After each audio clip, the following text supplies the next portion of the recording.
feel like it's been a long time since I've done an update, so here's just a short update on my microgreen business that I started. Once again, doing this with my cell phone, so quality's not going to be perfect, but I'll show you what I can show you. I've learned some new things along the way, and I continue to keep learning new things, and I want to share some of that with you today. So let's see what's going on. This week I was focusing on making a mix. I had several requests to make a micro mix, and so this week that's what I'm really focused on. Here's some clover, red clover. That'll be going to the mix. This is something I started growing when I first started doing this, and then I stopped because I get such a low yield per tray. That's probably not much more than 5 ounces. So it's not a very good yield, but it'll go good in the mix. This is something much different. This isn't a microgreen. These are nasturtium. Hope I said that right. These are going to be flowers. If they can last that long, we will see what happens. Complete experiment there. Butter crunch lettuce. This is to go in the mix. Just basically as is, it's getting harvested tonight, along with the clover. This is some cress and curled cress. This was gonna go in the mix tonight, but it's just not ready. The biggest problem is that it brought a lot of the soil up with it as it grew, and they're gonna have to grow a little bit more to be able to pop that soil off of there.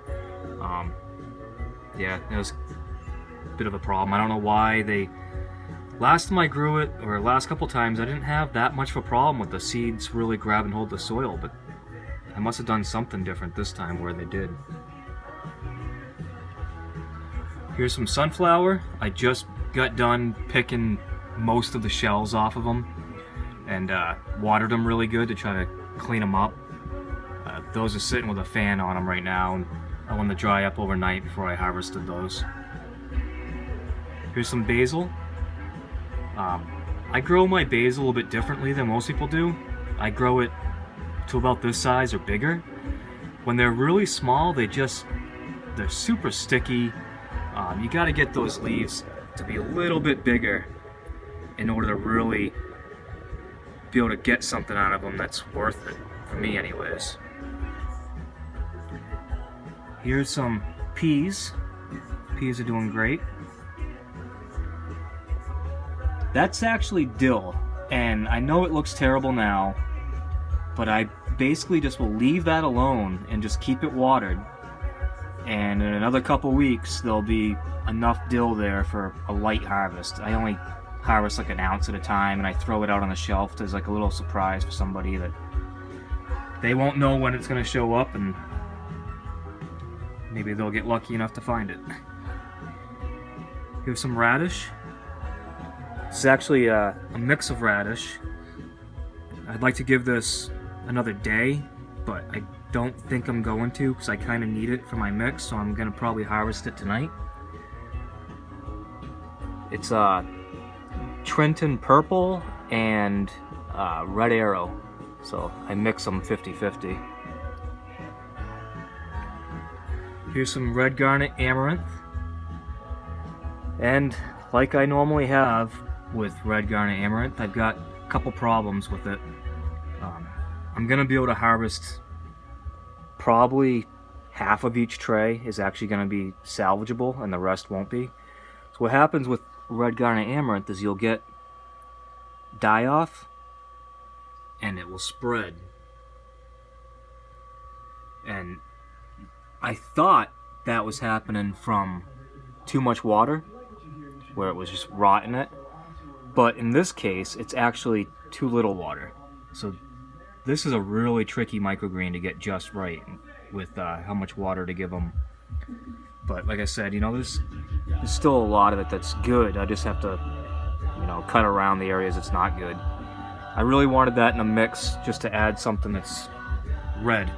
So there's some nice.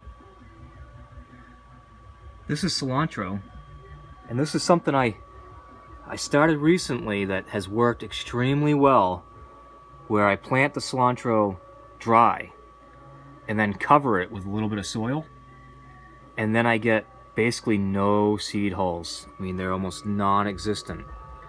But the problem I do have is that my soil, it tends to kind of stick to itself. So when these seeds are trying to grow up, they end up picking up all the soil in one big shelf. And then if you can't break that shelf up, that will collapse back down onto the seeds and it will kill them off. So what I've heard that other people have been doing is using vermiculite as a top coat, and I bought some of that today, and that's what I'm going to try tonight. It also worked great doing the same experiment with beets. You get virtually no beet hulls on your beets. But once again, I had the same problem where there was just too much soil that stuck together that weighted down on the plants and just killed them. And I did that same experiment with the sunflower, and surprisingly, about 75% of the sunflower didn't have holes on them, which was great. But once again, it lifted all that soil. So I'm gonna do the same experiment with vermiculite with those. So we'll see what happens. Down here, I've got, this is broccoli, and this is pak choi, and these are going in the mix. And so I'm gonna harvest up a bunch of this stuff, and I'll take some photos of how I'm gonna plant a couple more things. So we'll see how that goes. All right. So I'm all done harvesting that up, packaging it, and this is what I ended up with.